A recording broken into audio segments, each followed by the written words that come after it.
शांति। आज 25 अक्टूबर 2024 के महावाक्यों के मनन चिंतन। प्यारे मीठे बाप दादा ने कहा, मीठे बच्चे, बाप की एक नजर मिलने से सारे विश्व की मनुष्य आत्माएं निहाल हो जाती। इसी का गायन है नजर से निहाल किंदा सच्चा स्वामी, सच्चा सतगुरु। संसार के लोग तो उन गुरुओं की बात पे ले गए, पर सच्चा सतगुरु तो हमें पता है, हमारा बाबा है। बाबा ने तीनों रोल हमेशा हर मुरली में, और हम सभी जानते हैं कि वो हमारे बाबा, टीचर, सदगुरु हैं। तो अंत समय तक सभी आत्माएं विश्व की यह मानेंगी कि ये हमारा बाबा है, हम आत्मा है। सिर्फ इतना सा, पूरा ज्ञान नहीं, सिर्फ ये इतनी ही लाइन कि वो मेरा बाबा है, या वो मेरा बाबा है, मेरा पिता है, आत्मा का। इतना तो हर आत्मा को निश्चय होगा, तभी, चाहे वो सजा खा के ही क्यों ना जाए। और कुछ आत्माएं सिर्फ बाबा बाबा बाबा, बिना आत्मा परमात्मा के, सिर्फ बाबा पता चल जाएगा कि वो अल्लाह है, वही गॉड है, वही वाहेगुरु है।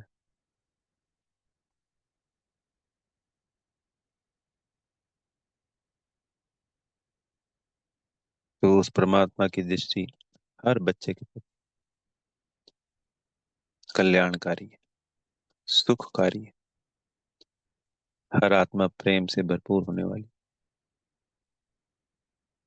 सभी आत्माओं ने जिस जिस भक्ति काल, सभी का भक्ति काल है, खाली ये नहीं कि सिर्फ हिंदू धर्म की आत्माएं, सभी जो 8 अरब आत्माएं हैं इस भक्ति काल में, जिस आत्मा ने भी जिस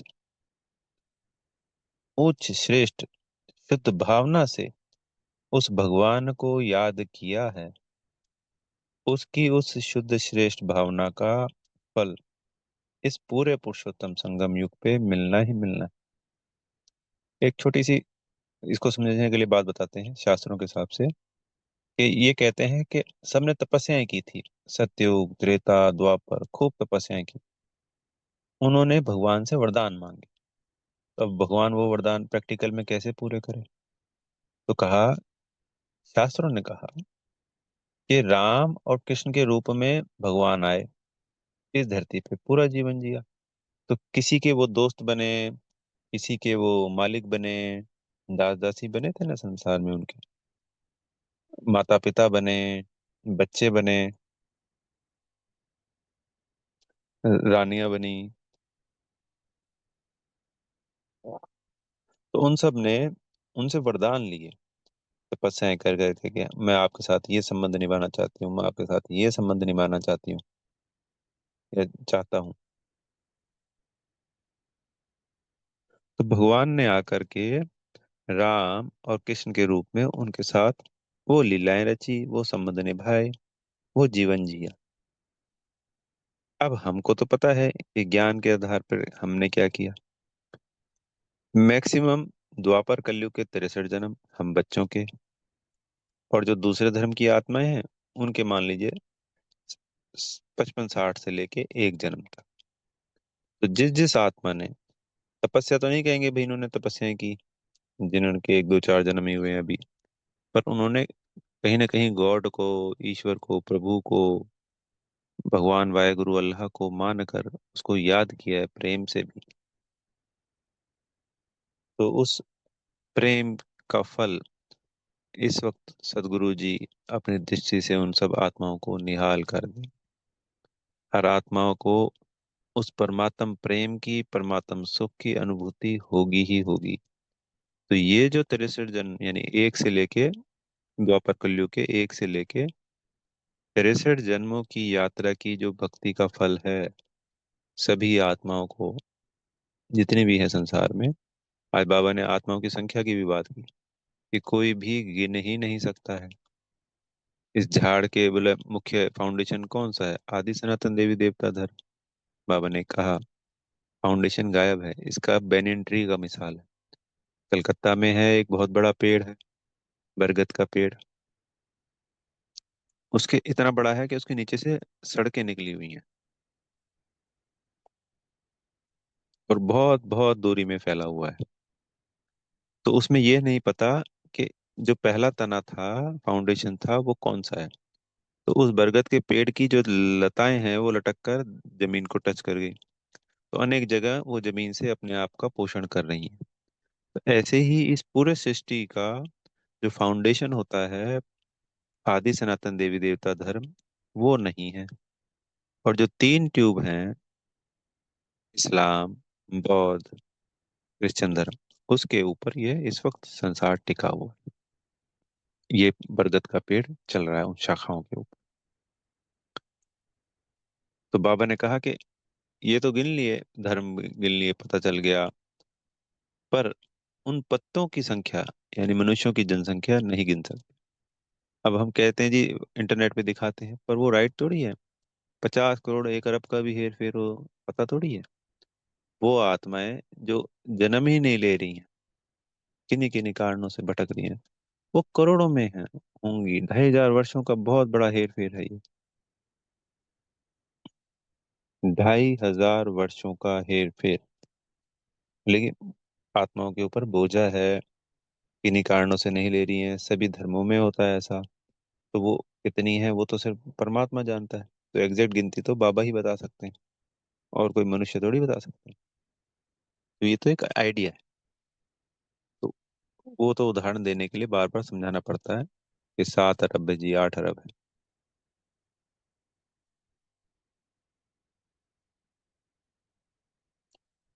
फिर बाबा ने आज कहा प्रश्न उत्तर में कि बाबा आया हुआ है, तुम्हारे तो खुशी के नगाड़े बजने चाहिए। अगर हम बाबा को याद करें, उस परमात्मा को याद कर भक्ति में भी कितने खुश होते हैं लोग। वो तो हमारा पिता निकला। भगवान तो हो गया एक राजा और प्रजा वाला संबंध, कि प्रजा खुश हो रही है अपने राजा को देख कर, याद करके। पर जो उसका राजकुमार होता है, उसका तो अधिकार होता है पूरा का पूरा। तो उसको तो खुशी में नाचते रहना रहता है, झूलता रहता है। जिसको पता है कि मैं राजकुमार हूँ, उसको कितनी खुशी होती है। प्रजा से ज्यादा खुशी राजकुमार को होगी। सिंपल सी बात है। वो महल उसका है। हमारे लिए बाबा ने कौन से महल बनाए? सत्युगी महल। तो हमेशा खुशी के नगाड़े बजने चाहिए कि हम बाबा आ गए, हमारे बाबा। बाबा ने हमको ढूंढ लिया है, अपना बना लिया है। हम बाबा के बन गए हैं। हमें अब सत्युग की हमारे वर्षा मिल रहा है। वो चाहता है कि बच्चों को अपना पूरा वर्षा मिले, और हम भी चाहते हैं अब हमें मिले। बाबा की दी हुई सौगात है। बच्चा कितना खुश होता है जब पिता कुछ लेके आता है। तो हमारा बाबा तो हमारे लिए क्या लेके आया है, हमें उसकी याद करना चाहिए। बाबा को भी याद करना है, वर्षे को भी याद करना है। तो खुशी के नगाड़े बजते रहेंगे। उसकी संसार पे 1 मिनट की नजर पड़ेगी तो संसार की आत्माओं मुक्ति, जीवन मुक्ति प्राप्त कर लेंगी। हमें तो रोज पढ़ा रहा है टीचर बनकर। उनको कभी कभी निहाल होना है, एक बार निहाल होना है, ऐसी भी आत्मा है। हम तो रोज निहाल हो सकते हैं, सिर्फ बाबा की श्रीमत का पालन करके, उमंग उत्साह में रह सकते हैं। आजकल रोज, पिछले कई दिनों से बाबा वरदान में या स्लोगन में सदा खुश रहने का कह रहे हैं ना, दे रहे हैं। या तो स्लोगन खुशनुमा वाला होता है, या वरदान होता है।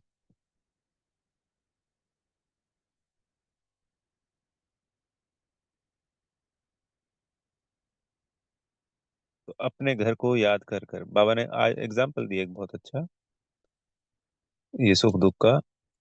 कि जैसे विदेशी यहाँ आएंगे, मान लो फॉरेनर, तो उनको भारत में सुख नहीं मिलेगा, भारत गरीब है। ऐसे ही हम आत्माओं में जो सत्युग का सुख है, हमने वो भोगा हुआ है। तो हमें यहाँ दुख की भासना ज्यादा आती है, क्योंकि आत्मा में सुख और शांति दोनों है। संन्यास धर्म की आत्मा शांति मांगती है, क्योंकि उन्होंने सुख नहीं देखा वो वाला। इसलिए वो शांति धाम में रही है तो शांति मांगती है। हम आत्माओं ने वो सुख देखा हुआ है, तो वो आत्माओं में इमर्ज होता है, इसलिए यहाँ पे हमें मन नहीं लगता है, या हमारे को ये सुख नहीं भासता है, ये अच्छा नहीं लगता है। कलयुग थोड़ी याद आना चाहिए, हमें तो हमारा घर सतयुग याद आना चाहिए, जब बाबा ने आके याद दिलाया है। इस संसार में घर, वैसे हमारा आत्माओं का घर परम धाम है, पर अब रहना यहाँ है। तो इस कलयुग से हमें अपने आप को, इस याद को समाप्त करना है, कलयुगी रूपी याद को। इसलिए बाबा कहते हैं ना, देह सहित देह के सर संबंधों को, सभी वस्तु, सब कुछ भूलना है, पदार्थ। तो इस संसार को, इस दुनिया को दिल से भूलना है। तो जैसे जैसे हमारी वो याद बढ़ती जाएगी, बाबा की याद, सुख धाम की याद, खुशी उमंग उत्साह में रहेंगे। तो ये पुरानी दुनिया स्वतः ही भूलती जाती है। मान लीजिए ज्ञान में आने से पहले हमको 1,000 बातें याद थी। तो ये मुझ आत्मा का पर्सनल अनुभव है कि ज्ञान में रमण करते करते, बाबा की श्रीमत का पालन करते करते, सब कुछ जो भी अ, चारों सब्जेक्ट है उसमें अगर हम अपनी लगन लगा लेते हैं, तो अभी तक ये कह सकते हैं कि 90% बातें भूल गए, या 95% बातें भूल चुके हैं। और शायद 99 भी हो तो ले ध्यान ही नहीं जाता है पुरानी बातों पे, कोई इक्का दुक्का। कई बार तो भली कोई और याद दिलाता है, तब भी याद नहीं आती कि यार ये हुई थी क्या बात, क्योंकि बहुत इंपॉर्टेंट बड़ी बात होती है। तो ऐसे ही जब हम लगन लगाते हैं, ये पूरी दुनिया भूल जाएगी हमारी। परमात्म सुख, परमात्म प्रेम, सच्ची सच्ची आत्मा की शांति, शक्तियां, गुण, ये सब जब आत्मा को मिल रहे हैं, आत्मा भरपूर हो रही है, तो बताओ वो छी दुनिया की छी बातें किसको याद रहेंगी। जैसे कहते हैं ना, बाल्टी में कीचड़ भरा हुआ है और साफ पानी डालते रहो डालते रहो डालते रहो, तो एक दिन, एक समय ऐसा आता है कि बाल्टी साफ पानी से भर जाती है। तो हम क्या करते हैं, रोज बाबा से गुण, शक्तियां, ज्ञान, खजाने, वरदान भरते जा रहे हैं, आत्मा में भरते जा रहे हैं। तो आत्मा की सारा कचड़ा, सारी गंदगी निकलती जा रही है, साफ होती जा रही है। तो एक समय ऐसा आएगा कि इसके अंदर सिर्फ वही रह जाएगा। तो दिल की लगन से बाबा से प्रेम करना है, बाबा को याद करना है, सुख की दुनिया में जाना है, स- सुख को याद करना है, परम धाम अपने घर को दिल से याद करना है, मुरली का मनन चिंतन भी करना है। और मुरली एक बार जैसे भी सुन रहे हैं, चाहे यूट्यूब पे, इंटरनेट पे, और चाहे सेंटर पे, कोशिश ये करनी है कि सेंटर से ही सुननी है। एक बार सेंटर जाना ही है, वहाँ की वाइब्रेशंस हैं, और हमारे कदम में पदम की कमाई है। इसका तात्पर्य ये है कि हम जितने कदम चलकर, चाहे हम गाड़ी स्कूटर से क्यों नहीं जा रहे हों, चाहे पैदल जा रहे हों, उसका भी प्रारब्ध बनती है। फिर सेंटर की वाइब्रेशंस हैं, उससे हमारे को याद करने में मदद मिलती है। वो जो 7 से 8 का टाइम है, वहां पे जब बाबा मुरली चला रहा है दीदी जी के द्वारा, जो भी आत्म सम्मुख हमारे को सुना रही है, तो उनकी अपनी खुद की वाइब्रेशंस हैं। बाबा हमको अनेक बातों की टचिंग कराता है अगर हम बाबा की याद में रहते हैं। अद्भुत लाभ है उसका। फिर दिन में मुरली स्वयं भी पढ़नी ही पढ़नी है। मिनिमम एक बार है, मैक्सिमम जितनी बार पढ़ सकते हैं उतनी बार मुरली पढ़ना है। मुरली की ही प्रारब्ध हमारे सत्युग के टोटल 21 जन्म बनते हैं। अगर मुरली सुनी या पढ़ी नहीं, तो सत्युग की लंबी प्रारब्ध बन ही नहीं सकती। चाहे याद कर लिया, मान लो पद ऊंचा मिल गया, पर मुरली इतनी नहीं पड़ी, तो जन्म ही हमारे 10 हुए टोटल, 20 में से। 10 में से 10 जन्म तो त्रेता के ही हो गए, क्योंकि 12 जन्म होते हैं, लास्ट के तो 10 होंगे ना, पहले 10 तो नहीं होंगे। तो मान लो हमारे 15 जन्म हो गए, तो 3 सतयुग के हो गए और 12 उसके हो गए। तो मुरलियां ही तो आधार है ना। समय कम बचा है। समय, कुछ बच्चे तो आज 40 साल, 50 साल, 80 साल, 60 साल, 30 साल, 20 साल से कर रहे हैं। अगर हम नए आए हैं, तो हमें मुरलियां थोड़ी ज्यादा पढ़नी। जैसे जान की दादी ने पूछा था कि बाबा मैं तो लेट आई हूँ, मुझे क्या करना है। तो बाबा ने बताया बच्चे मुरली पढ़ो ज्यादा से ज्यादा। तो हमें नहीं पता, यज्ञ में बताते हैं कि कई दिनों तक तो उन्होंने, मतलब अंत तक भी, या बहुत समय तक, एक दिन में 32-32 बार मुरलियां पढ़ी, 12-12 बार पढ़ी। और कई कई बार ये तो कोई वो रखा होगा उन्होंने कई दिनों तक के 108 बार भी पढ़ी। जैसे जी अगले 7 दिन तक मैं 108 बार मुरली पढ़ूंगी, एक दिन में 108 बार। तो इस तरीके से वो जो प्रारब्ध कमाई, वही तो साथ जाएगी। तो याद की प्रारब्ध, ज्ञान, मुरली की प्रारब्ध, धारणाओं से शक्ति मिलती, बाबा से दुआएं मिलती है कि बाबा ने कहा और बच्चे ने किया। तो आज्ञाकारी बना ना बच्चा, धारणाएं करी। ऐसी ऐसी परिस्थितियां आई कि धारणाएं टूटने नहीं दी। प्राण जाई पर वचन न जाई। सेवाओं में तन से, मन से, धन से सेवाएं की। मनसा वाचा कर्मणा। मुख से आत्माओं को ज्ञान सुनाया, मन से सब कुछ आकाश दी शक्तियां। यही तो साथ जाने वाला है। इस संसार का तो कुछ भी नहीं जाएगा। तो हम तो पद्मो पदम पद्मा पदम सौभाग्यशाली आत्माएं हैं, जो हमें ये सब प्राप्तियां हो रही हैं, बाबा करा रहा है। आज वरदान में बाबा ने कहा, वरदाता द्वारा सर्वश्रेष्ठ संपत्ति का वरदान प्राप्त करने वाले संपत्तिवान भव। बाबा ने कहा अगर किसी के पास स्थूल संपत्ति है तो वो सदा संतुष्ट नहीं रह सकता। संतुष्टता सबसे बड़ा धन है इन गुण शक्तियों में। संसार में अगर कुछ लोग मान लो कम पैसे वाले हैं, पर अपने जीवन से संतुष्ट है, तो वो हमेशा खुश रहते हैं। ये प्रैक्टिकल अनुभव है, आप लोगों का भी हो, आप आत्मा भाइयों का। तो वो आत्माएं मतलब कि हर परिस्थिति में खुश रहती हैं, मस्त रहती हैं, क्योंकि वो उनके अंदर एक संतुष्टता का गुण है। तो शिव बाबा के हर आत्मा के अंदर जो भी गुण है किसके हैं? बाबा के तो दिए हुए हैं।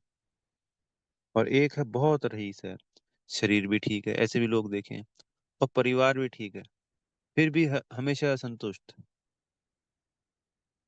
तो वो जो असंतुष्टता है, सब कुछ सही होते हुए भी उसको सुखी नहीं होने दे रही।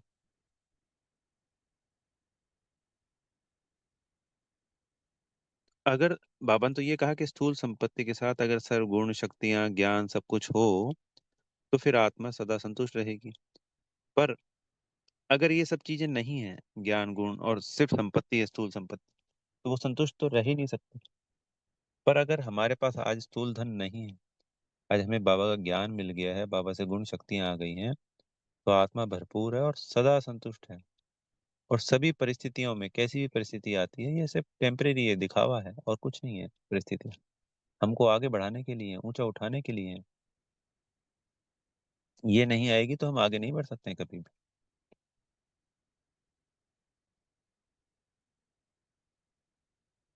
परिस्थिति आने का मतलब ये समझ लो, हम सही ट्रैक पे हैं, हम आगे बढ़ रहे हैं, तभी परिस्थिति आ रही। जिसके जीवन में कोई बाबा के बन गया और कभी परिस्थिति आई नहीं, इसका मतलब वो ध्यान नहीं दे रहा है। हम ये मत सोचना कभी किसी को देख के कि ये तो हमेशा ही खुश रहता है, मौज में रहता है। एक तो होता है परिस्थिति आने के बाद मौज में रहना, और एक कि कभी कोई परिस्थिति आ ही नहीं रही है, तो वो उस ज्ञान को धारण नहीं कर रहे हैं। उनकी धारणाएं और वो बाबा की श्रीमत पे नहीं चल रहे हैं, इसलिए उनका जीवन वैसे ही चल रहा है, कॉमन। जो जितना धारणाएं मजबूत करेगा, जितना महारथी होगा, जितनी सेवाएं करेगा, जितना ज्ञान योग में जाएगा, उतने ही उसकी परिस्थितियां आएंगी। तो यहाँ पे संतुष्टता का गुण हमें हमेशा अचल अटल अडोल, सुखी, आनंद में, खुशी में बना के रखेगा।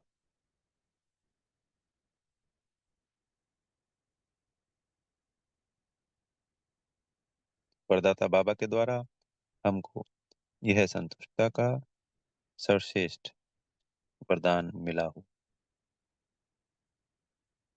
अच्छा, ओम शांति। बहुत बहुत धन्यवाद मेरे प्यारे मीठे बाप दादा जी का, आप आत्मा भाइयों का। और सदा मौज में रहें, सदा बाबा की याद में रहें, अपने वर्षे की याद में रहें, हमेशा खुश मौज में। बेहद की दिल से आपको शुभकामनाएं। ओम शांति।